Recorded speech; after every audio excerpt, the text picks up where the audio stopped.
When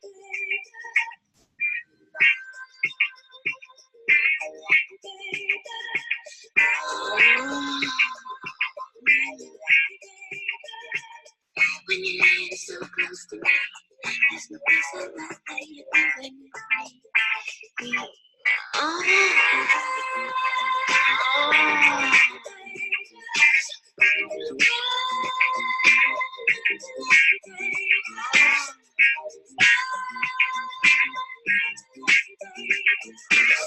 To attend again and again, we're such an awful spin in the spin. Yeah. A little intro music to get us in the proper mood as we're waiting for folks to trickle in.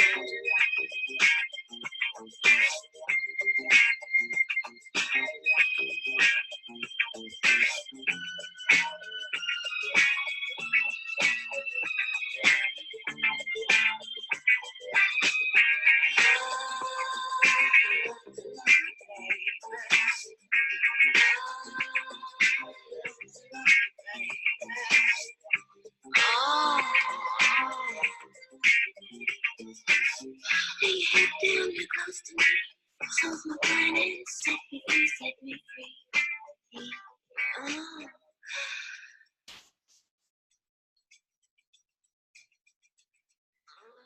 All right.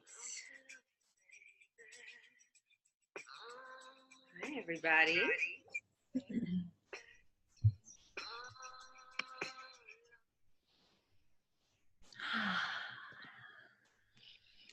Hello, beautiful souls. It is my singular pleasure to welcome you to the 2019 Sacred Sex, Sacred Family Virtual Summit. This summit has been going strong starting yesterday. We've had some incredible presentations, and I sent out the link to all the replays from yesterday, last night. And today has already been completely magical. So I am thrilled to welcome Dewi and Brian to the summit. And it's exciting for me because you two are the first couple. We have 3 couples doing presentations, and you're the first couple. And I just think that that's such an important perspective to lift up in this conversation. I think that for a lot of us, partnership and family is an issue that is so fraught with suffering, to put it mildly. The whole idea for the summit, of course, is to bring together that sexual self and that family self and that spiritual self and discover the wholeness that is our birthright. So just to give a little background on how I'm connected to these 2 beautiful people. They are a couple of my dearest friends. They live in Hawaii. And Dewi and I met many, many years ago. I believe it was back in Brooklyn. We were kind of in the same scene of music and activism, and we just had this instant connection, like a real soul family vibe. So more recently, in the past year, we've connected more, and it's been such a pleasure to kind of rediscover that connection. And interestingly enough, I discovered Brian on my own, so it was so cool to find out that the 2 of them are in a partnership together. Like a friend of mine and this teacher that I found, whose book was absolutely inspirational, and who teaches on the vastness of infinite possibility that exists for each one of us. So Dewi and Brian, thank you so much for joining me. If you would like to maybe introduce yourselves, just let us know how you came to be on this path, how you came to be interested in these topics, sacred sex and sacred family, and a little bit about what that means to you. Go for it, baby. Wow. Well, I didn't know you discovered Brian before on your own. That's pretty cool. That's a new factoid. I didn't know that. So let's see. How do I want to begin here? So Brian and I have been together for 2 years now. And previous to meeting him, I was on my own spiritual path, as many of us are. And when I first encountered your work was actually several years before that. And his work has really, by being in relationship with him, really it's my perspective of where I'm at now currently in this part of my journey together. I have had so much unraveling in the last 2 years of us being together, through the presence of him, through the unconditional love that really he holds for everyone, including myself and our kids through Brian's previous relationships. And so really, in terms of the way I describe myself now, it's almost like life began once Brian and I got together. When Margarita and I met before, I was on an activism and entrepreneurial path, and I've always been an artist. So a lot of my pursuits now are rediscovering the creative being that I am, and really finding ways that I can bring that forward more in the work that Brian does with his clients and my own journey of expression. So maybe you can talk a little bit about your work, and some of our conversation may reveal some of the ways that your work really has supported me, myself, and then our family as well. So we have 42 hours for this conversation, basically, right? We have 42 hours. Is that right? Okay. So the life story is squished down into a couple minutes. I had a really severely abusive childhood, and that I created perfectly for myself. I take infinite total responsibility and gratitude for that. It wasn't so fun at the time. And that led to me creating a really low self-esteem personality, a lot of self-doubt, a lot of fear in life. Set me on a self-help journey from a really early age. I spent 30 plus years, hundreds of thousands of dollars. Self-help and personal development and awakening was not a luxury or an interest for me. It was life or death. And so it was what I spent the majority of my time in. And kind of really narrowing this to hold the relationship focus with this. I was severely unconscious in all of my relationships, friendships, relationships. I was married a couple times, and I was completely sleepwalking. And when my 8.5-year marriage ended just over 8 years ago, I had evolved so much in so many other areas of my life. When that marriage ended, I kind of found myself in front of the mirror saying, wait a minute, I have been developing everything in myself except for relationship. Like I just left that, didn't even know how to address it, that I could address it. So 8 years ago, I really got serious about studying and investigating relationship, understanding masculine, feminine dynamics at every level, getting into a lot of unconventional information, doing super deep dives into finding my unconscious areas and moving them from implicit to explicit. And I really, this drive in me of, I might be single for the rest of my life if I ever find myself in relationship again. If I ever choose that, I'm going to play it like with such radical honesty and such radical transparency from the very beginning. And so that's when you found me, pretty much after 6 years of that. Mm-hmm. And so I kind of blew Dev's mind. Like our first conversation, I talked about the stuff that people, if they make it for 2 or 3 years, they finally get to the breaking point where they're going to talk about this stuff. I was talking about it from hello. And so you can say what your response was. I know what I saw was, holy shit, I love this. This is, oh my God. Yes, yes, yes.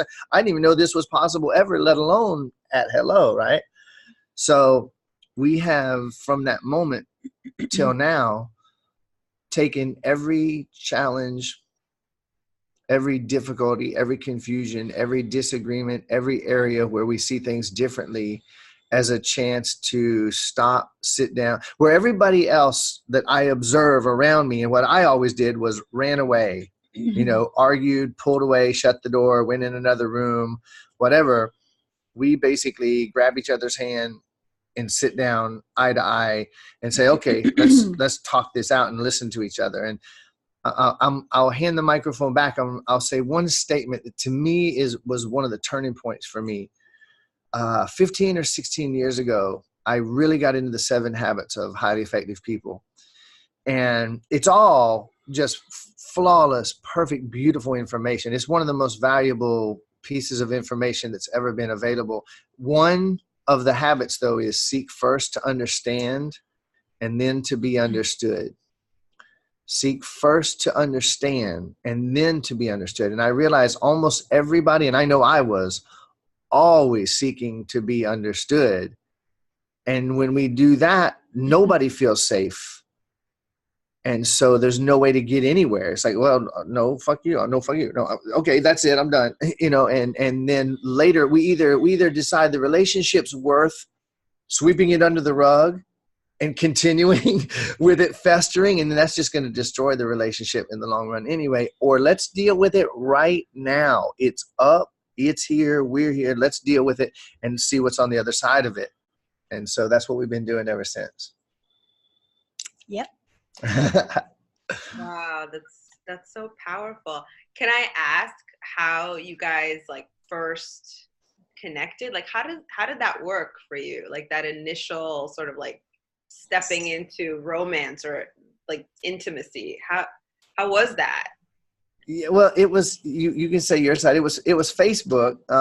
Basically our first connection was, well, you met my ex not knowing that we were splitting up at that point when you met, like seven or 8 years ago. Yeah.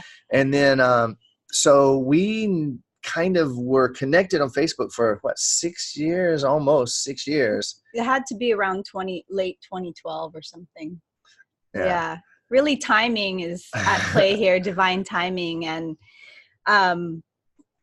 one of the things I just don't think, like I was intrigued by you back then, and I saw that he was doing work online, which I was doing at the time too, and we both lived on the same island.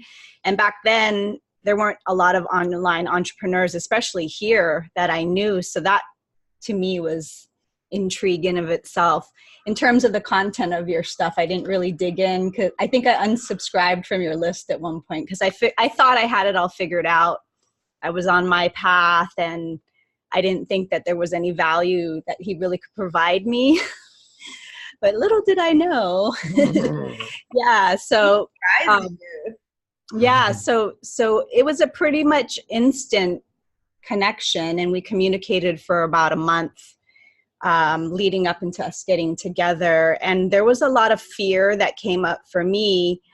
I really was into him, and I didn't feel comfortable letting him know that. And at one point before we were going to meet in person. The day before we were going to meet in person, he was going to drive to the Hilo side of the island where I'm from for our date.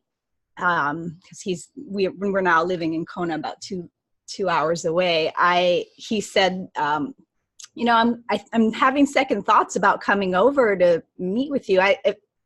My sense is that you're not into me that much. And I told him that I felt sad that he didn't. I'm going to interrupt for a minute. So this is super important. I'm telling you, there's like a diamond in the midst of this that might not be really obvious. So for people who aren't in relationship, who are thinking, who ever want to be and want to have the most incredible relationship possible, this is an absolute diamond that's coming up here. So yeah. So I said I felt sad that you don't know that I'm that into you, and really what it came down to is that I felt so deathly afraid of expressing myself that I did feel that was into him. And in that feminine way that I was working it and not really being in tune with what was really true for me and feeling safe enough to express it. That's how I communicated it back to him. And well, Brian wasn't having it at that point. So you can pick up there. Yeah. So I'm going to bring my side of this. So, you know, there's a game, and there are books about the game. There's pickup, and that none of that stuff ever appealed to me. The whole pickup, and you know, if you look at Cosmopolitan magazine, how to hook him, blah blah blah. There's more bullshit information in the world about how to bullshit your way into a manipulative relationship than there is anything. I mean, there's like very little of what you're doing, Marguerite. It's a wonderful thing. How to approach relationship consciously. So when I went into this, I said, listen, like, I totally dig you. Like, I find you visually beautiful. I love your vibe. I'm super in my masculine. You're super in your feminine. So we have great polarity. To me, like, if we meet and it's as awesome as it seems right now, I totally could be into you. Like, I see you as relationship material. And I was at the point where I was unwilling to do any of the unconscious, manipulative, controlling bullshit that I had always done, that I saw everybody around me doing. So I was as transparent as I could possibly be. So then when we were on the phone that day, and I said, you know, I'm into you. I think you're awesome. And I just don't get the vibe that, like, you feel that same resonance. So maybe there's no point for me to come over. And she said, well, you know, I feel kind of sad that you don't know. And this is just how I am in every conversation with everybody that I ever have. I basically said, in a nice, loving way, that's bullshit. Like, how can you feel sad that I don't know how into me you are, rather than taking responsibility that you haven't shown how into me you are? And she went, oh, my hero. Like, oh my God, nobody has ever talked to me like that. And that's so authentic and so no bullshit. And still, I wasn't harsh. I was just, can we not bullshit each other? And so that loop has played out with us 10,000 times in the last 2 years. And we just move more and more into radical authenticity and really showing everything that we feel. So why not start out that way? Yeah. Oh, that sounds so awesome and so different from like the typical, like the game of attracting someone. And for women, it's all about being like hard to get, right? That's like, that's what we hear. Like, that's how we're supposed to be when we're attracting a mate, is like, pretend that we're not interested. And for the guy to sort of like woo the woman by like bringing her like flowers and chocolates, right? Like, it just seems so so surface, right? So shallow and fake. And here's the issue, Margarita. It's so fake. So listen, how could we possibly expect, if our first movement into relationship is artificial bullshit, then how are we going to look at that and pretend that we don't know that everything about the relationship is going to be a perpetuation of that bullshit? No, it's going to magically turn authentic the minute we commit. Not a chance. So not only are guys, all right, you're back. So guys are taught, as a rule, the way you have any value is by getting as much as you can. You know, you score by getting some. Okay, so there's no woman there. It's, hey, we love you too. There's no woman there. It's that, and you go get that, and then you won. Okay, and the better it is, the better it is. Women are taught, well, you're not supposed to do that, but you sometimes you want to do that. And so everything we're taught from all sides of society is so manipulative. Well, then women are taught you have to be hard to get. Like, don't show him you're interested. Guys are taught you have to chase and conquer her. That is so insane. And if the relationship starts on that, how could we delude ourselves to think that we're going to be able to be real after that unless we undo that in the first place? So to really directly, honestly say, wow, I'm really into you. I think you're awesome. Now, I'm not saying, do you want to get married? Like, hey, let's commit. I like your hair. No. I'm into you. Are you into me? Would you like to find out if we have anything? That kind of just raw, naked authenticity. No bullshit, no pulling away, no pushing forward. And I think too, for the people who are currently already in relationship and who would like to bring more of this presence and consciousness in, because there's always that opportunity, right? And that's part of what this summit's about. And the name of our talk is The Power of Presence.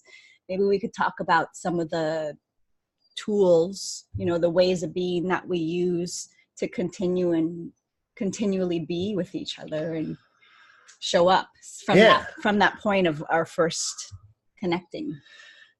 Well, and feel free, obviously it's your show, Margaret. I know you wanted us to rant anyway, right? So grab us by the hair, whatever you need to do.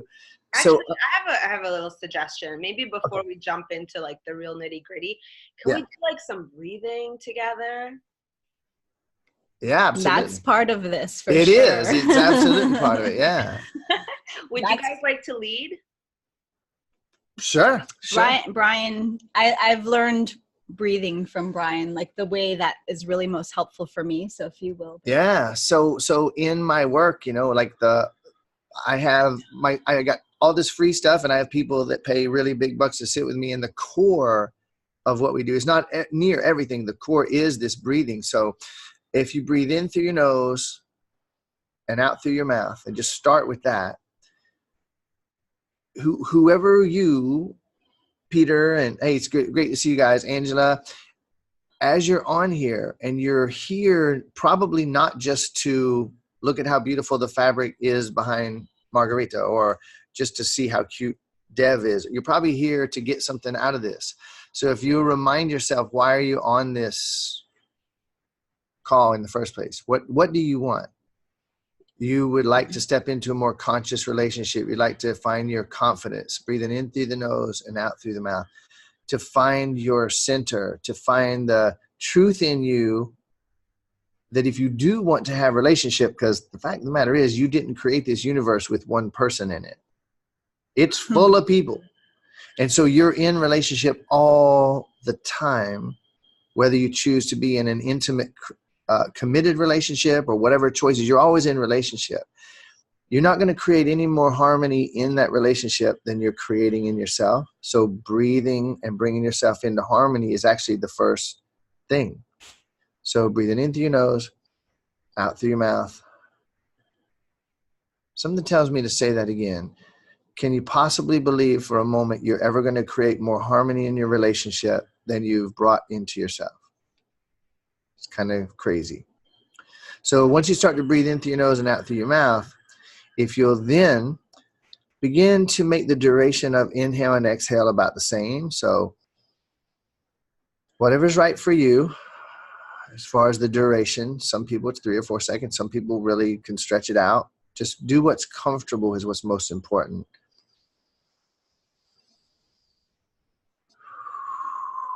And then as you've got in through the nose and out through the mouth, and about the same duration in as out, in and out, you start to smooth it out and just make sure you're not pausing at the top of the inhale. At the top of the inhale, as you're breathing in through your nose, right when you get to the top, your mouth just falls open and you're already in the exhale without pausing or hesitating.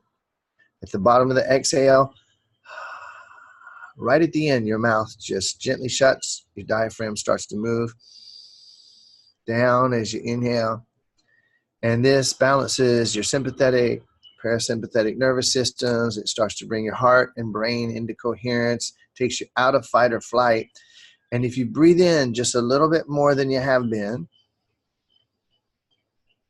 and out just a little bit more than you have been, you start to actually adequately oxygenate your brain for possibly the first time in days or years. Takes your brain out of fight or flight. Starts to light up. more of your brain.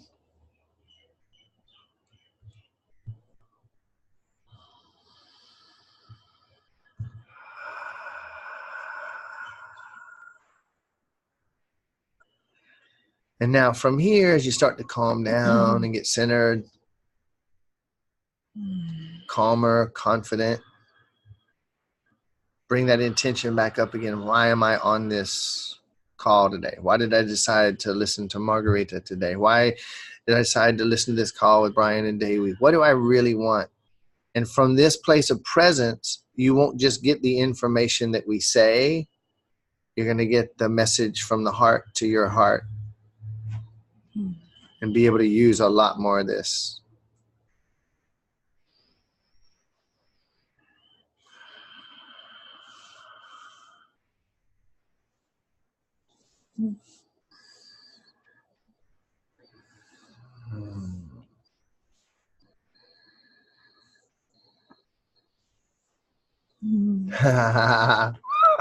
Look at that smile. Thank you so much for that. We don't take enough time to just breathe throughout our day, throughout our lives. It's so important. It's everything. Everything's the foundation. That's the foundation of everything. And relationship, the most intimate relationships we have with our partner, if we have one, well, first of all, with ourselves, and then through the context of this summit, with our partners, with our family. There's nothing more important in any moment, no matter what's up for us, than to practice that presence and come into that presence. And from there, all things flow. Yeah, if you're not giving yourself what you need, then your relationship with yourself sucks. And then you're going to try to have a relationship giving out of an empty bucket. No good. I want to speak to Margarita. Do you have anything first for us? No, go for it. Okay. Power of presence. I love it. Yeah, so I want to speak to what I've seen is possible and what I've experienced possible in terms of interacting with children from this place of presence. And one of the things that brings me so much joy is seeing the way you, Brian, relate with the kids. And we have 3 younger ones, 7, 11, and 14, who are mainly with their mom, and they come here on the weekends and on breaks with us. And we do this with them. We talk about the importance of breath and presence, and whatever anger, sadness, and fear that comes up through our experience. That's really the heart of getting to the bottom of whatever's up. Like the mind can make up all these stories about, even with brothers and sisters, right? There's these dynamics of being at each other. You started it. Yeah. And what I've seen when the kids come here, there's often this like kind of decompression experience that happens with them where they can just settle into being themselves with us. And there's no conditions on our loving them.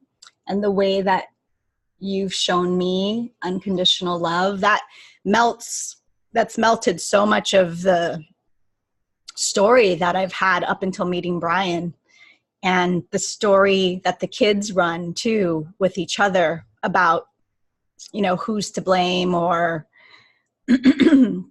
like Brian does this thing with them he'll put them eye to eye, and they could be completely at each other's throats. And in the end, after however long they're sitting there eye to eye, when you're sitting with someone eye to eye, you can no longer run your story about them. So maybe you could talk about a little bit about that, like how you see that play. Yeah, it's really it's at the roots of the roots of the roots. So wow, there's some things that I've been diving into and exploring over the last few weeks just clicked into place for me even more too. So, you know, coming face to face with yourself, we have more delusion about what we are. I mean, here, infinite, unlimited being, eternal, infinite, perfect energy, projecting out of eternity into time and space is what we are. And yet, if you ask the average person to describe themselves, you'll get a very different story than infinite, unlimited being projecting out of eternity into time and space to have experience. And so we don't really look in the mirror, literally or figuratively, like this, and let our story go and just see, oh, that. We don't do it near as much as we could. And mirror work is a really deep practice in a lot of, you know, ancient wisdom. Well, with the kids, just as a perfect example, my littlest guy might have an idea of how his sister is the cause of his upset. Something happened. He doesn't realize how he sparked it. Has no idea that it originated out of his own emotions that he hasn't dealt with, things that maybe happened at his mom's house and he didn't get a chance to speak it out. It wasn't welcome for him to speak it out. Well, she feels tortured and bothered by things that he's doing, and he will literally walk up and hit her in order to get her attention. Think of us on the playground, right? Of the little boy pulling the little girl's hair to get her attention. We have no idea how to get attention. Most of us don't even think that we can say what we want. Like, really, I'm going to go deep with this for a minute. So check in with yourself for a minute. When I sit down with person after person after person dealing with their deepest issues, one of the places I get to is, what if it's okay to be? What if it's okay to be you? What if it's okay to want what you want? What if it's okay to ask for what you want? And what if it's even okay for you to get what you want? Now, that last point, what if it's okay to get what I want? Most of us are stuck back at the first one. What if it's okay to be? Yeah. Let alone get what I want, ask for what I want, what I want, be me. No shit. I'm just trying to survive here. And so we have all these ideas. They don't ask each other for what they want. As a rule, they hit or pull or take to try to get in the only way that they know. Most of us are perpetuating that as adults and pretending we're not. That whole playing hard to get is just a continuation of the same bullshit. So what I do with Dev, what I do with myself, what I do with the kids is we don't do punishment in our house. We don't have any form of punishment. It doesn't exist in my universe anymore. So it doesn't exist for them. What I do, though, sometimes there's a consequence. If you guys are going to be doing something that's throwing hate throughout the house, go sit down. I'll sit with you. You guys sit and look at each other for a little while.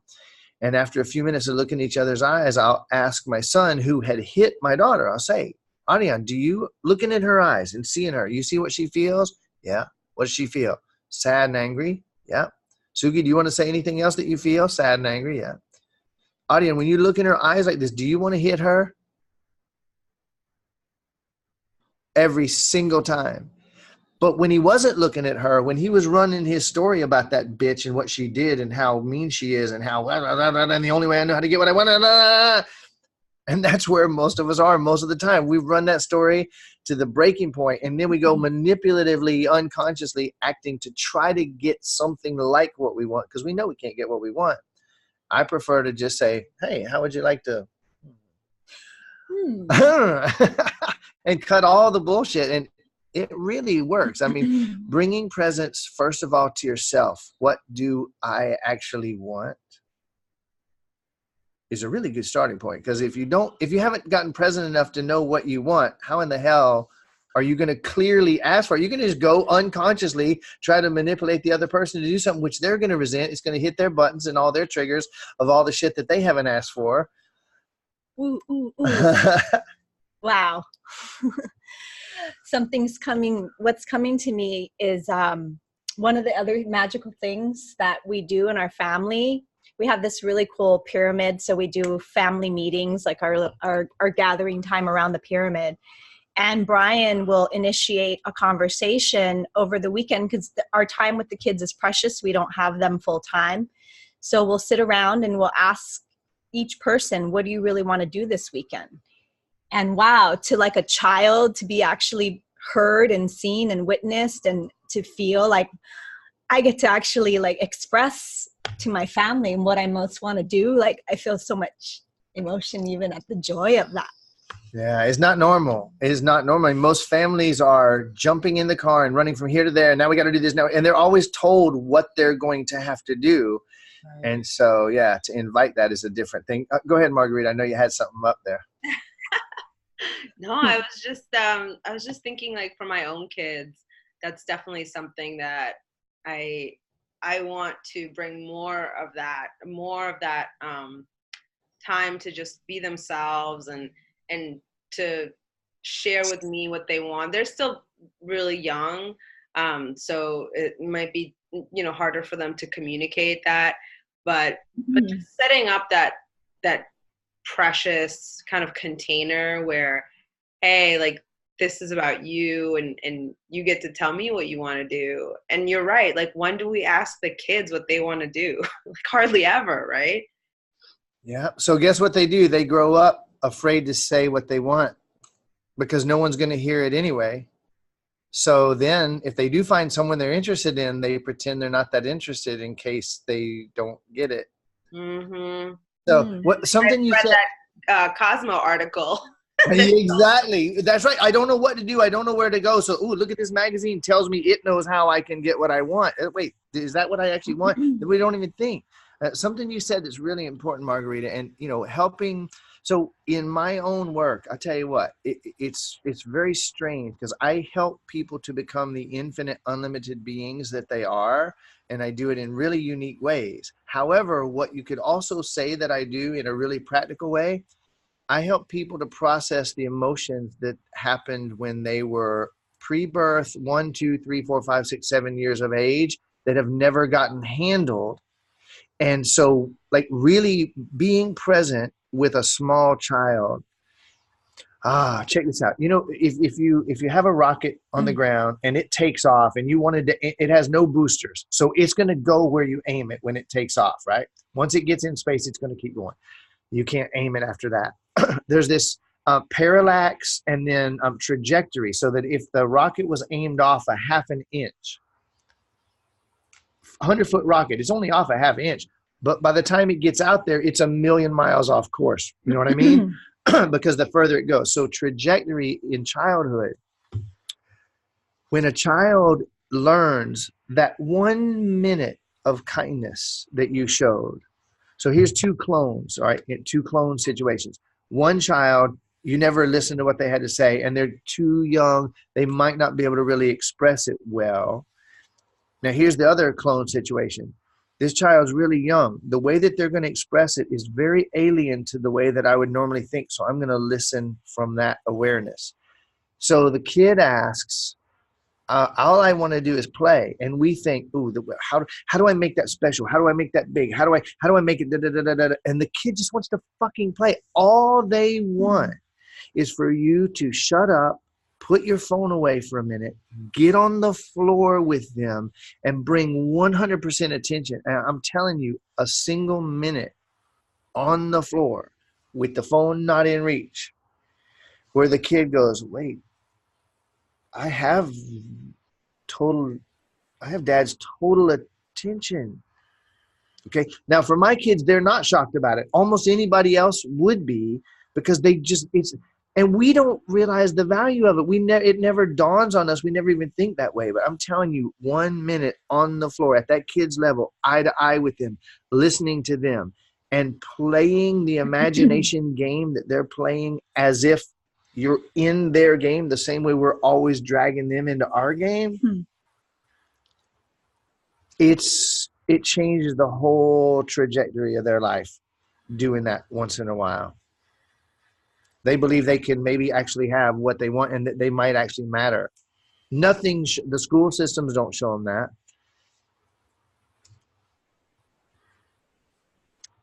One more piece about the getting what we want. So when we continue going around the circle, there is this point of consideration of everyone's point. So now you've been heard, and now this person, you know, we've all been heard.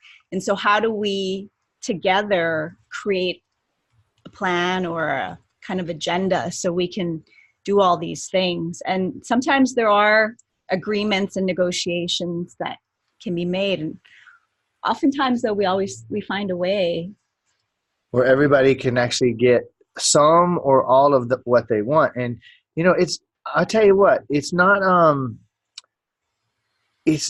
easy. Not that anything is easy or hard. It's just that we're so programmed to not ever even look in this area. Just imagine, you know, every adult here, just think for 1 minute that you're 5 years old and you get called into a family meeting, and you don't have to dread it. Okay, we're going to sit down, everybody, and we're going to find out, what does everybody want to do today? We got a free day. We're going to talk about what everybody wants to do, and what you want to do is as valid and as important. So just because I'm the freaking adult here and I know all the logistical considerations, you want to play Legos for 15 minutes, that's just as important as anything I was going to want. When they feel that, I mean, so imagine yourself feeling that for a minute as a kid. And then you have this awareness, wait, most of us never got 1 fucking minute. Not 1 minute of that validity and importance. They were too busy trying to tell us what the rules of their game were, that we were going to have to, you know, life's a bitch and then you die. Grow up, kid. And then, you know, better enjoy it when you're little, because the only 2 things certain after that is death and taxes. And by the way, life's a bitch and then you die. That's the programming that those parents lovingly gave us so that we'd be able to play their game. All we wanted was a minute of them playing our game and really showing us that we were important. So presence, again, keeping the theme here, being present with yourself so that you can be present to the person in front of you. And I feel a side note here that you just keep chiming in, rein me in as necessary, Margaret. This has come up 3 times for me, so I'm going to say it now. There's an idea about pleasing people. Okay, when you're not present, whatever programming has been running is going to be up for you. When you're not present, all the programming is running, or drawing from the program. Wait, how do I navigate this moment? Oh, I manipulate. Oh, wait, whenever I'm in this situation, here's how I get safe. And here, shit's running all the time. And one of the things we learn is how to please people. How to please people. And so something I brought up to Dev when we first, were first preliminary conversations, I said, so you can release any delusion about ever for a millisecond trying to please me. Now, so I invite everybody, here's my voice right now, just think for 1 minute, pleasing people. I'm going to try to please them. I'll try to please my partner. I just can't please them no matter what I do. And then the other person thinks, well, they should know what to do. All unconscious. What if we would sit down and say, what could we do sexually right now? Or what could we do for today that would actually bring you the most pleasure? Now, if you contrast, let's do a little experience. You wanted to do the breathing. Let's do an experience. So everybody close your eyes for 1 single minute and think about your partner. Imagine that if you don't have a partner, imagine that you're in a relationship with your partner. And you know, that person that's so wonderful that you really want to please. So everybody imagine for a minute trying to please your partner and really feel it. Oh, okay, they're not going to like that.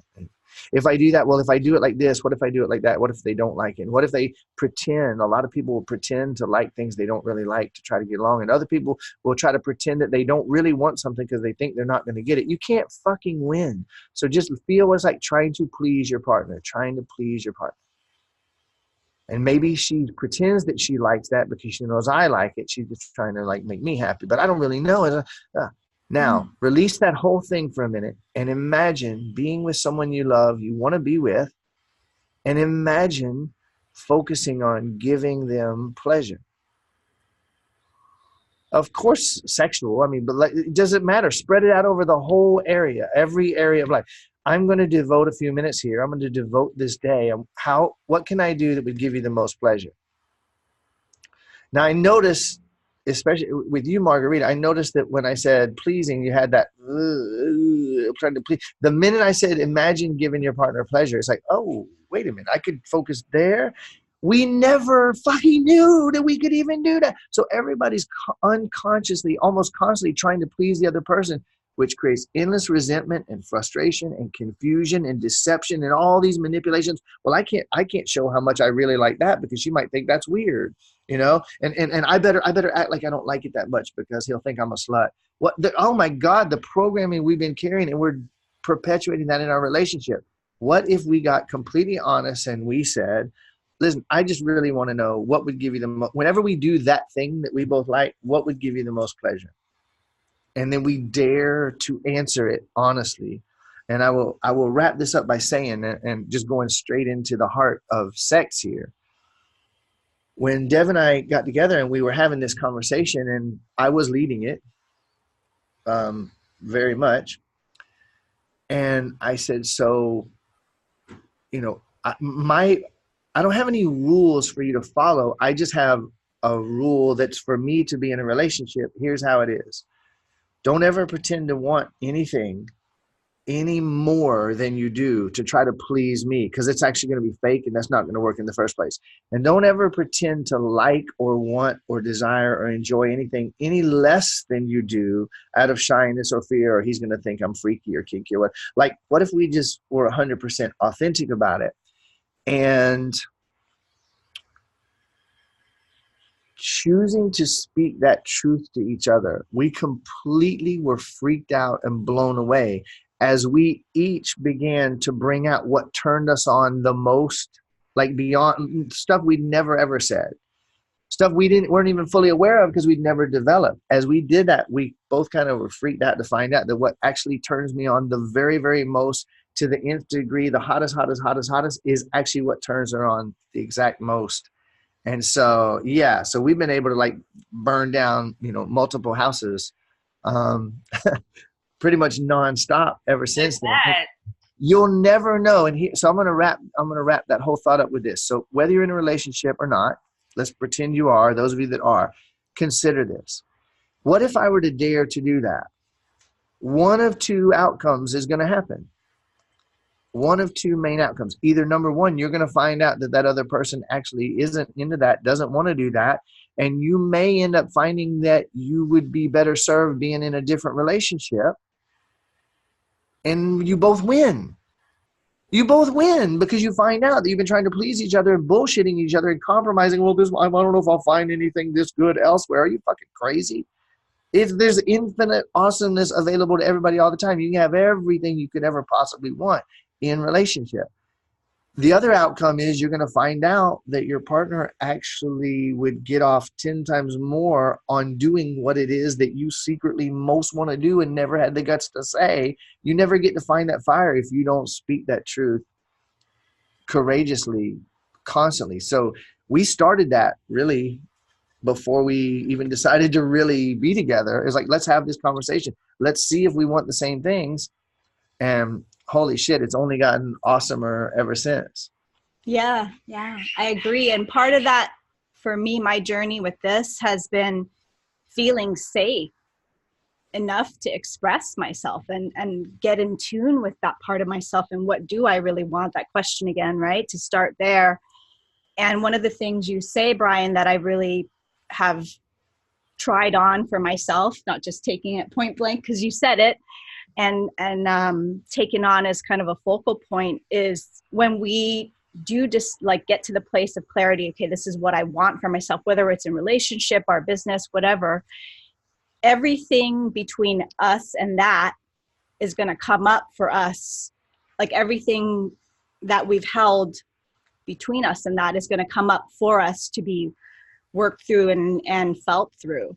And a lot of times it's anger, sadness, or fear when it comes down to it. And so going back to the breath, the breathing exercise we were doing, that when that comes up for us, we breathe through it. And I've breathed through it. And then I've had more of myself available, more resources available to actually even get to that place where I know what I want and to feel safe enough to express it. So this is all one like toroidal kind of microcosm, macrocosm of experience that's woven in to relationship, and the opportunity it provides us to really get to know ourselves more and to really have the most awesome, magnificent life and experience together. And if we choose it, as we choose it.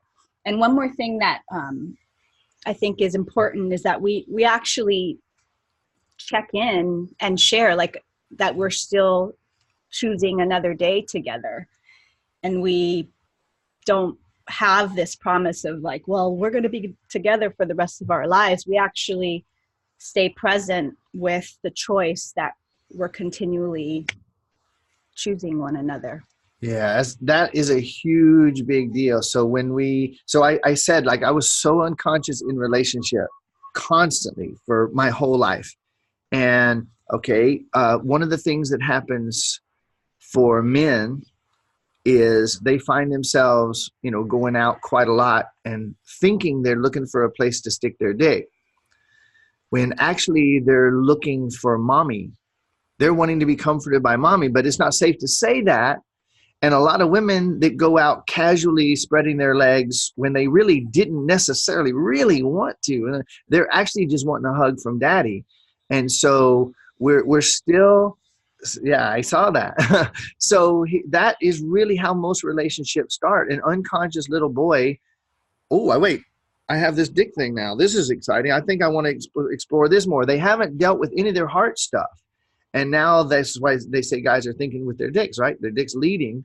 And when that happens, you don't really know what you want. You don't really know. So then you get into a relationship. You play that manipulative game. I'm so glad this came back around. You play that manipulative game of pretending to not be that interested so you can hook them. Well, now you have to play that game for the rest of your life. And that includes not saying what you really want. And that includes, how can I hook this person to make sure that they want to stay in this relationship with me so I don't lose them, because this is the best fuck I've ever had, or this person is making more money than anyone I was with before. Whatever it is, I don't know that I'll be safe. I don't know that I'll get what I want. I'm going to put my hooks in this person. So they play the, are you going to be with me forever game? And I was totally addicted to that. I was the neediest, clingiest, most desperate, needy person in relationship my whole life. And I worked through all that for years after that marriage ended. So when Dev and I got together, I said, okay, so I want to be really clear about this. I wasn't telling her it's my way or the highway. This is not about making the other person do what you want. It's going into relationship saying, this is how it's going to be for me. Do you want to play that? And I mean, look at the difference. I'm telling you, this is one of those things that it may sound like a little thing. The fact that I can say it in 30 seconds, it might sound like a little thing. No, it's everything. If you go into the relationship, or if you start today, we're going to modify this relationship. It's not about, this is what you're going to do for me. It's about, this is what I am going to have. This is who I am. This is how it's going to be for me. Do you want to play that way? Does that appeal to you? And so what you just said about the staying in the relationship and the not saying it's forever, it's really about, if we can be completely honest with ourselves, it's about, am I enjoying who I am right now? Am I in a great place where it's ideal and beneficial for me to be in relationship at all? Or am I in a place where I really ought to be alone for a few days or weeks or months and work through my shit? And if I am ready to be in relationship, then is this the person I want to be with? The way that we're living, the way that we're interacting, the honesty and authenticity that we're bringing, am I enjoying this? And so throughout the week, at least once a day, as a rule, one of us will say to the other, I still choose you today. And we actually mean it. And I find it to be really sweet, literally a really sweet thing in life, to be able to honestly say, I choose you today. I'm not with you because I don't think I'm going to get better pussy. I'm not saying I'm going to be with you because, well, it's convenient and, you do take care of the kitchen and so I can do that. None of that shit is running for us. It's, wow, all things considered, I'm still choosing this. And we date, we have a date together pretty much every day. for a little while. We spend time like this. Like our photo for the summit. Yeah. Yes, I love that photo. Yeah. Wow, I'm so glad that you two said yes to being on the summit. I feel like you're adding such an important perspective, and I want to open it up for questions, if that's okay with you. Yeah. So folks who are on, we have quite a few people joining us live. You can actually unmute yourself on Zoom. You can just click the unmute button. And if you would like to speak your question, or if you simply have a comment that you'd like to share, we're completely open to that. Another option is you can type a question or a comment into the chat box. Dominique has posted a couple of comments. She said, this is good shit. And she said, wow, deep. So I think things are really hitting home. Thanks, Dominique. Yeah, if you have any questions, we're happy to play along. And while y'all are thinking about your questions, anything you feel like discussing regarding conscious partnership, conscious parenting, sacred sex, I actually have a question that maybe we can address here. So I know that there's more and more people right now on Earth who are starting to wake up, who are starting to sort of become aware of the bigger picture and become interested and curious about sacred sexuality and consciousness. And what would you say to someone who is on the path, perhaps fairly new on the path, whose partner is not particularly interested? You know what I mean? Yeah. I would first say you're probably not with the right partner. As a rule, I mean, there's no point bullshitting around. Like, so this idea of, let's be really, really, really, really real about it. Like, how many of us are in a relationship where we're settling because we don't think we're going to find better? And I mean, that is so widespread. Now, that doesn't mean that you and that person couldn't make something incredible if you both decided to bring your presence to the party, right? If you were willing to say, okay, let's quit pleasing each other. Let's focus on pleasure. Let's focus on authentically saying what we want, which means we have to begin to authentically find out what we want for ourselves. We got to be present with us first before we can bring anything to the other person. If the person that you're with is not willing to move in that direction, what the hell are you doing staying for another 5 seconds? And so to really put this into perspective, okay, like, and Dev obviously speaks for herself. I'm never speaking for herself, just for the convenience of this, and you chime in, babe. So when we first got together, I said, listen, like, if it's not what I want, I'll walk in a minute. And I want you to do the same thing. First, we'll talk about it. Okay.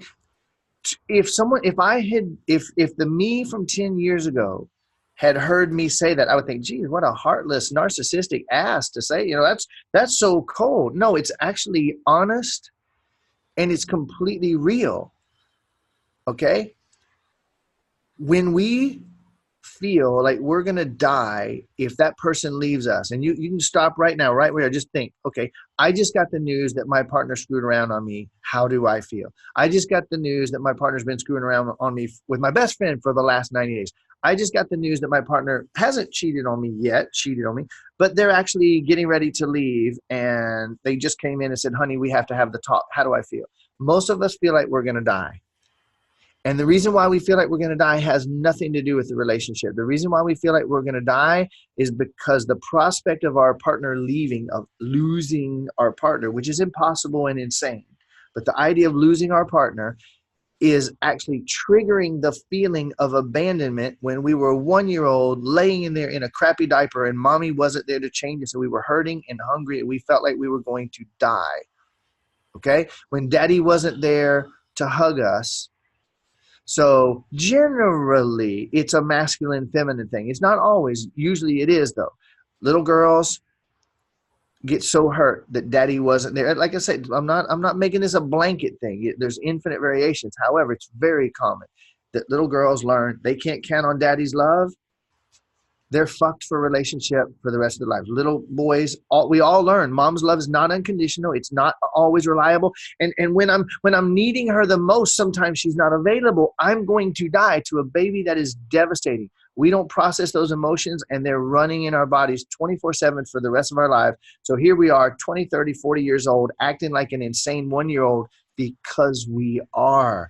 That terrified 1-year-old is running the show in our emotions. So we lash out, we freak out, we yell, we scream, we hit, we claw, we cling without any idea. So the reason why we're desperately clinging to what we have is actually because of that.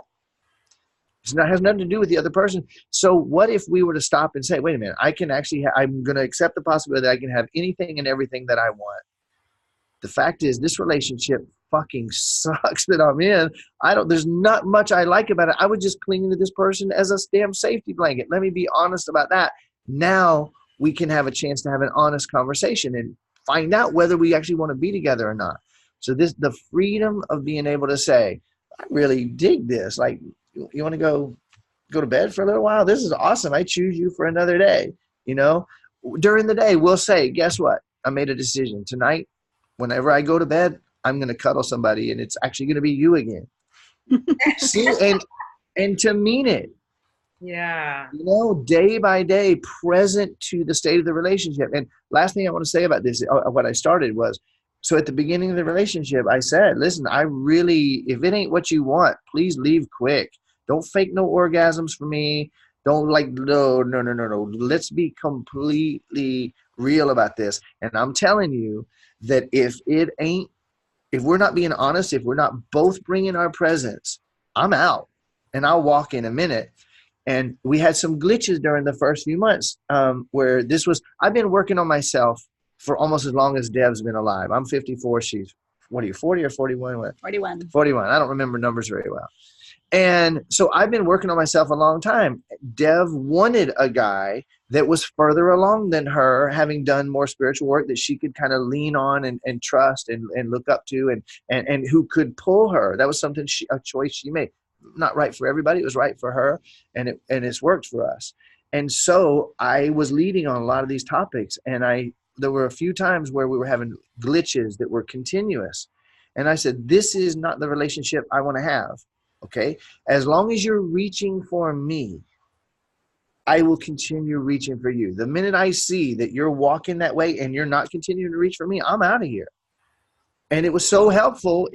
She let that inspire her to say, okay, I want to step up on this issue.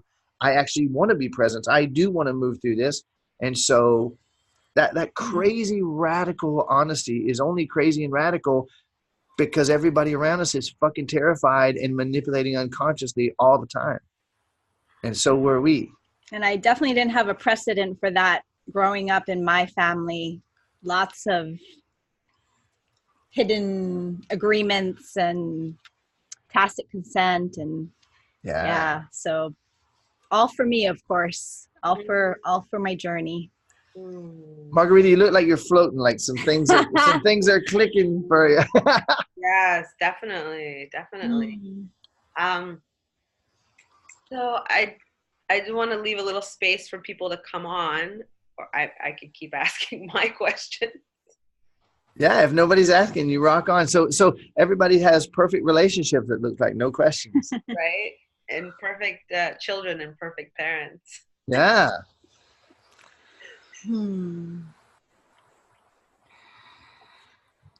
So another question that came up yesterday that I thought was very interesting was this idea of open relating or polyamory, and whether that is something that can be included as within sacred sexuality, or whether that's something that is actually excluded from sacred sexuality. And I was really curious to kind of get your take on it. Yeah, only if it's farm animals. Like for us, cows and sheep are like, no. So That's farmianity. farmianity. Yeah. Yeah, polyamory. So, all right, here's my take on it. So far, I've encountered a lot of people. I'd say like 8 years ago. So there's a lot of that on the island here. There's a tremendous amount of that, and I've never seen anyone happy that was living that life. I didn't say, before anyone comes attacks me, I didn't say no one's happy doing it. I didn't say no one could be happy. I'm saying I've never seen anyone happy doing it. Okay, so I'm gonna go deep here for a minute. I can do this pretty quickly. This is really, really maybe like potentially the ultimate answer to this question. People come to me because I help people literally experience miracles constantly. Literally. And if you're not familiar with my work, check it out later if you want to. And sometimes someone will reach out to me and say, Brian, I'm thinking about working with you. Do you help people levitate? And I say, honey, until you get your fucking life working, you can't have a conversation without losing your shit. Your money life is a wreck. Your relationship life is a wreck. You're at war with your kids and you want to learn how to levitate. Let's get your life working and then we'll handle that. Brian, do you help people fly? Brian, can you help people turn breatharian? Let's get your life working. Okay, so on a similar note to that, here we are, the vast majority of us trapped in with deep abandonment issues. And I'm saying the vast majority of us, listen to me, if you laid in that crib for 5 minutes too long, hungry and with a dirty diaper, and you were screaming and mommy didn't come, that deep emotion, you feel like you're going to die as a baby. Don't sweep it under the rug like we always have been. There's issues there. So we all have these deep abandonment issues, betrayal issues, loneliness, manipulations to try to fake any relationship. And we're going to go try to do that with a bunch of people. As a rule, the way that stirs the jealousy and the insecurities and all that stuff, I say learn how to first be in a relationship with yourself. Then, if you want to, learn how to be in a relationship with someone else. And then if you want to go play, if you really want to go play that way, great, enjoy it. It's available to me. I've been invited a million times and I have zero interest in it. For me, and this was another one of those things, and I totally want you to share your side of this. When Dev and I first started talking, I said, I know that that's a big thing on the island. Are you into that? Is that your way? It's not my way. And for me, my preference is how hot and how outrageously scorching and steaming and smoking, and how like these two bodies, this masculine expression, this feminine expression, how far can we go? How hot can we make it? How much can we bring that out of each other and out of ourselves? How unbelievably hot can two people make it? There's nothing I need a third person for. And I see no purpose in it. I see no use in it. And I see no benefit in it. I've had a lot of people tell me, oh, it's a more evolved approach. When I see that shit working, I'll listen. I'm still not interested in it. And I acknowledge fully that it is a personal preference. I just also acknowledge that the vast majority of our personal preferences are coming from our insanity and our unconsciousness, not our presence. Yeah. So what you got, babe? Well, I know that I wouldn't like it worth a shit to share you with someone else. So I'm like, there would be jealousy and that's not a reason not to do it. I just prefer I prefer, not just, I prefer to be as intimate and as close with one partner. You selfish little fucker. I am a selfish guy. So that's my preference, to each their own. And I definitely, my sense is that what you say about really getting in right relationship, right, in quotation, with ourselves, and then moving from there is most important. Thank you. My other question is sort of related and maybe going a little bit over the line, but this is my show. Are there lines? What line are you talking about? No lines. There's no lines. This is another thing that someone brought up, and I thought it was such an interesting question. Whether sacred sexuality can include things such as toys and specifically vibrators, like something that's battery operated that might not seem like conscious or evolved or spiritual.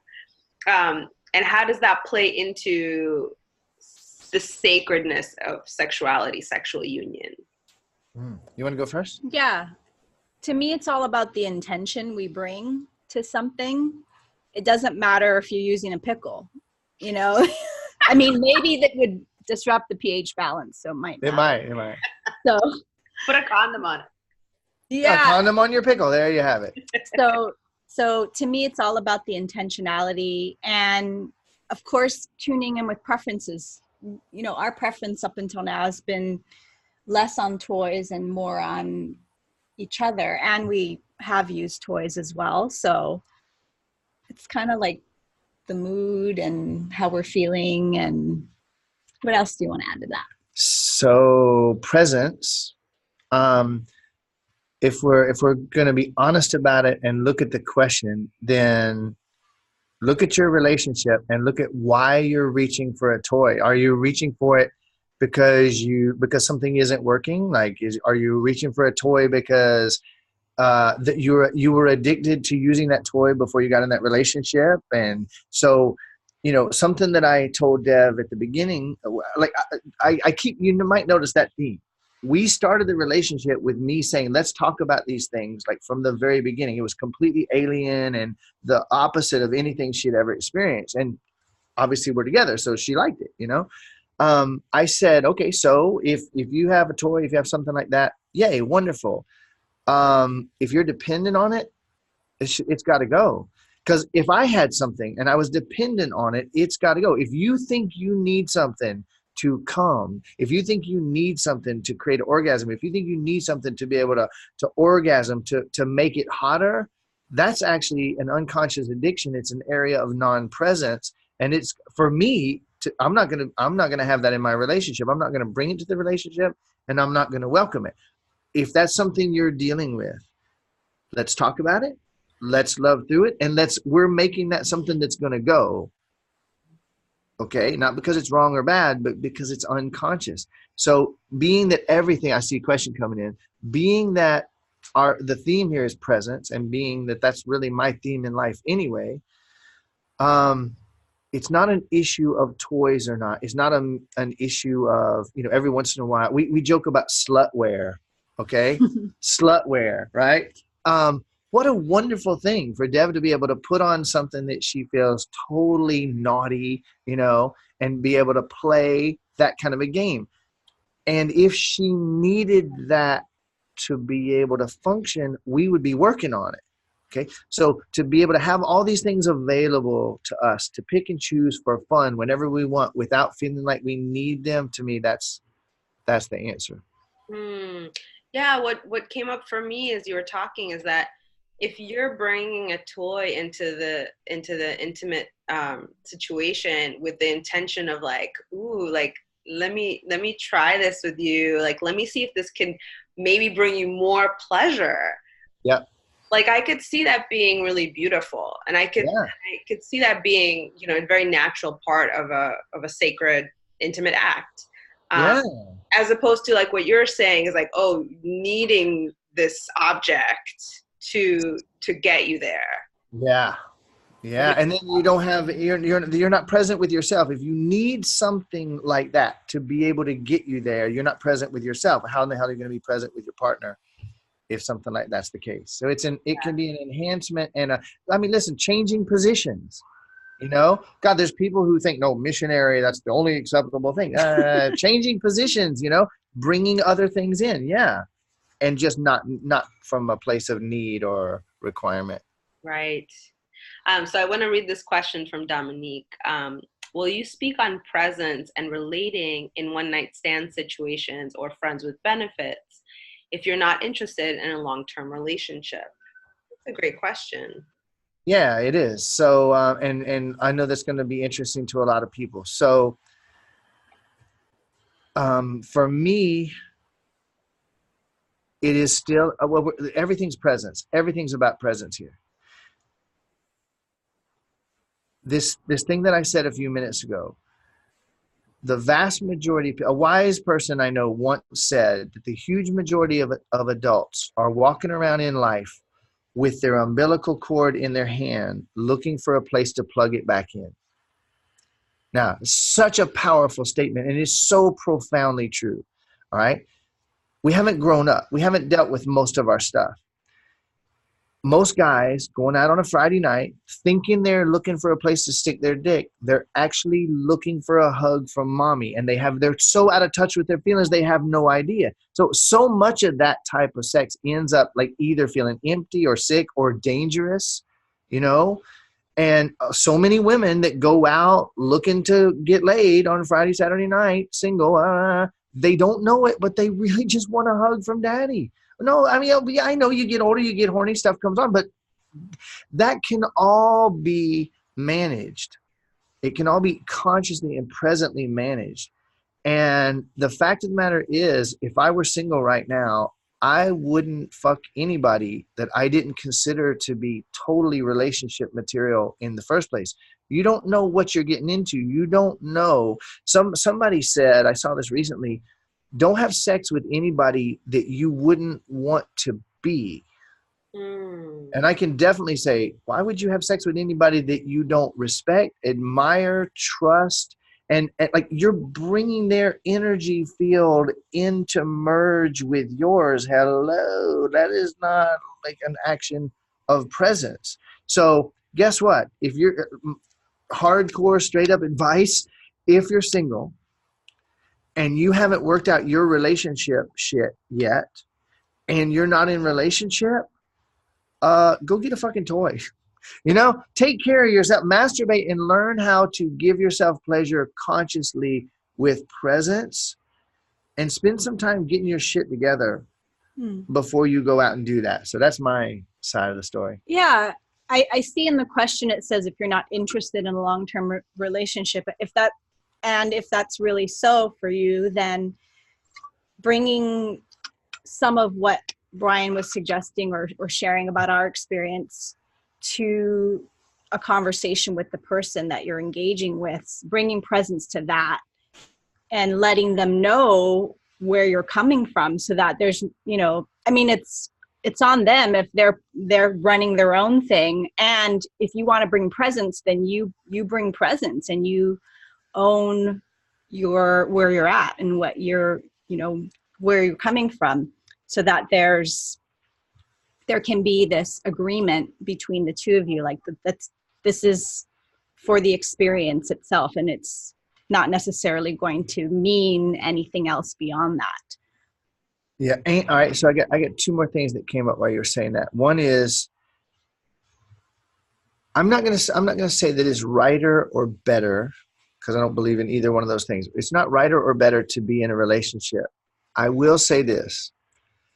In my own experience, 99.9% of the people who aren't interested in a relationship are not interested reflexively. They're actually anti-relationship because they know what happens when you get in a relationship. You know what I mean? Like, I'm not saying that you should be in a relationship. Don't misunderstand me on this. The vast, vast, vast majority of people who aren't interested in a relationship are not interested in a relationship, not because they're not interested in a relationship. They're not interested in a relationship because they've been stung, they've been burned, they feel hurt, they haven't dealt with their emotions, and they're afraid secretly of what would happen if they got back in a relationship. So that undergirds some of what I said. And I agree with you. If someone's genuinely, really, honestly, authentically, which would be the rarest thing in the world, to totally not be interested in being in a long-term relationship, authentically, it would be awesome, Dominique. Then really be that totally radically honest person, really have the conversation before you, I mean, here's like bottom level conversation. I see it. Here's bottom level conversation, and here's sex at the peak of the pyramid. The conversation and the connection and the understanding that has got to be in place for me before I go there. And I didn't used to have that. I consider it wisdom now. Like, why would you go bringing someone into your energy field and mingling yourself? Condom schmondom. Why would you be mingling someone in your energy system that you don't like, know, trust, respect, honor, and have a genuine connection with, probably not going to lead to more of what you want. This is such a good point, and it seems like that pyramid that you mentioned, it's like flipped, right? We're in our culture, that the whole idea seems to be like you start with sex, Yeah. and then like you hope for the best, like you Yeah. somehow it'll like magically turn into this beautiful relationship, but you haven't put in any of the work. You haven't laid that foundation. Well, wait. Even worse, you went into that sexual thing playing the game of playing hard to get and manipulating. So what you end up with is two people in bed that know they just bullshitted the hell out of each other. And now they're in the most intimate action available from that start. Whew. Not a good setup. Probably not going to lead to more of what they want. All right. I think we have time for maybe one more question. If anyone feels brave to come off of mute and talk to us.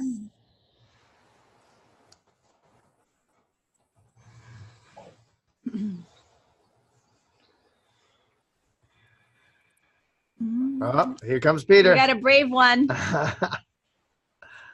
Hi, Brian and Dewi and Margarita. Aloha. Something I was wondering a long time about now is sexual energy. If you build it up, it can change your moods and the way you come across people and the way you look at people. And I mean it by not having no sex, but not for men going into an orgasm. You hold your ejaculation and you build it up over weeks. It changes a lot, but it's sometimes it's very hard to stay with it, because it's sometimes you want to go full out. Is it something to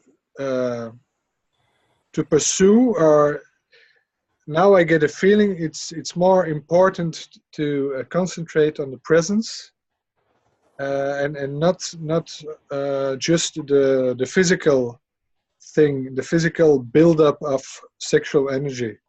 What's your view on that? That's beautiful, Peter. And you know, I've done a fair amount of study into, like, so there's Taoist sexuality and all that stuff, and there's validity there. There's obviously potential benefit there. The way that I look at that, so in a way, as I let go of what I knew and I allow wisdom into my life, I become more and more of a one-trick pony. And what I mean by that is my answer starts to be the same to every topic. And so what I'm about to say is going to sound slightly familiar because of that. Those people that come to me saying, Brian, how can I levitate? And I say, let's get your fucking life working first. What do you think about that? You know, similarly, working on cultivating sexual energies in that way, working on moving into the physical mastery and all of that. What a wonderful thing from a position of presence. So a lot of people are playing with Kundalini, you know. I found out this cool technique. If I breathe in for 3 seconds through my left nostril, then I stick my thumb in my butt, then I breathe out through my mouth for 12 seconds, then I breathe in through my, okay. And they do that and they find themselves freaking out and losing their shit, okay? People activating energies within themselves without first becoming a stable, present vehicle does not lead to what we want. So my answer to that would be, begin to master presence, develop it deeper in yourself. And if you feel inspired to explore that energetic approach, do it while holding your presence the whole time. Okay. Let presence lead. Yeah. Okay. Thank you. Welcome, buddy. Thanks for the question. That's such a great question. I really appreciate you asking that, Peter, because that's something that I've heard about a lot. This idea of retaining the semen, I guess is what it is, right? Like you're for a man, you're able to have an orgasm without actual ejaculation, and how that's like supposedly like very spiritually elevated. And your answer, Brian, is absolutely perfect. It's like, well, yeah, sure, that sounds great, but how's your life? Yeah. So really, you know, that thing. Okay, Margarita, you just landed on something that's so at the core of everything for me and all the work that I do with people. The idea of things that are spiritually elevated, and so like this has been a theme for me and Dev. Like people that are no criticism, no judgment. People that are talking the talk and not walking the walk. Everybody that's going around namaste, we're all one, and then stabbing each other in the back.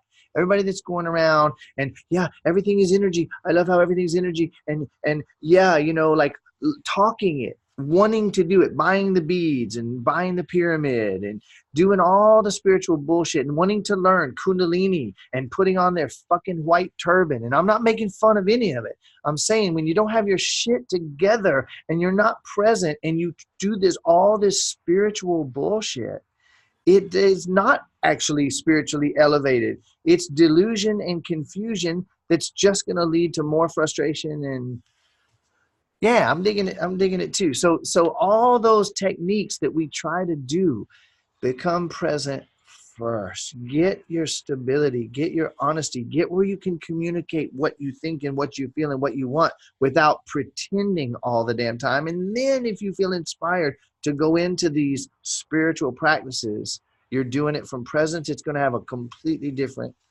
outcome. Can I add to that, please? Please. What I noticed, because Peter has been practicing with that for a few years, not ongoing, but in periods. What I noticed was a change in his energy, and I do understand what you say, and I totally agree with it. But working on your own presence is a long-term thing. It's not something you do today and then tomorrow you have it. So it's an ongoing process. And yep. When he was, or when you stop ejaculating for a period, there's a change in energy, and I think that is a good thing sometimes, because it for Peter, the change was more like he became more energetic, more happy, more outgoing, and you described it often like a racehorse before the race, really like beat a dog, something like that, really keen on going out or keen on doing stuff. And that is something that I found very important. And for that reason, I'm very happy that you did try out. Not because I see it as a solution for anything, but it was very interesting. Yeah, I agree with you, Elke. So just I the way I said that, either you might have misunderstood it, or I might have not said it perfectly. Either one. I in no way am I saying to even delay doing it. All I'm saying is that presence first. Yeah. Period. Because to do it without cultivating presence, we're playing with energies that we haven't mastered within ourselves sometimes. So yeah, I'll absolutely do it, enjoy it. And I wasn't saying delay it. I wasn't saying work on your presence for 5 years and then do it. I'm just saying presence first, period. Yeah, love it. Yeah, thank you so much for that. That's a really great clarification. Thank you. So I would love for you guys to share how we can get in touch with you, how we can keep connected to you, where can we find you on social media, on the web? Tell us. Cool. Go ahead, babe. You go first. Awesome. Well, if you are digging what Brian is sharing and would like to be a part of the official tribe and would like to experience more of his work, he has his awesome free book that you can download online. And if you go to bit.ly/create true flow, bit.ly/create true flow, you can download his book there, as well as a webinar he did that's pretty epic. And then we do a lot on Facebook. So find Brian D. Ridgway on Facebook and myself, Dewi Maile Lim. You can find our names spelled correctly in the banner that Margarita and her crew made for us. And yeah, we're sharing a lot of our experience, and Brian goes live a lot. I share a lot about creativity and plant-based nutrition, which to me adds to another layer of support to the work that Brian's doing. So yeah, come find us and friend us there, and we'll continue the conversation. Let me make a note. So you had put in Brian D. Ridgway. That my business page has Brian D. Ridgway without a dot after the D. Facebook is making it so difficult to get anywhere with a business page. So I'm actually really focused on my personal page, which is just brian.d.ridgway. If you do facebook.com/brian.d.ridgway with no E, you'll find me. And that's where I do most of my interactions now. Awesome. Thank you so much. Yeah, it's been wonderful. Ooh. Love you, girl. No, I love you guys so much. This is so beautiful. I know that the people who are on here live got a lot of value from this, and I know that more folks are going to check it out on the replay. So thank you. Thank you. Thank you. Yeah. Thanks, Margarita. Thanks, everybody. We enjoyed it. Happy to contribute. Yeah, and I did check out a couple of the other talks yesterday, so I'm getting a lot of value from some of the other presenters as well. So as much as everyone's inspired to check out some of the other ones that may speak to you. Yeah. Share. Yeah, we've got one more presentation tonight, 9 p.m. Eastern. Tasha Ariel is going to be talking about sensual, sacred mama and what that means. And then tomorrow and Sunday, we've got a full roster, and just check out the schedule. So nice. Everybody share it. Everybody share it. Aloha, everyone. Have a good one. Aloha. Thanks for tuning in and being with us. Hi, Maria. Aloha. See you later.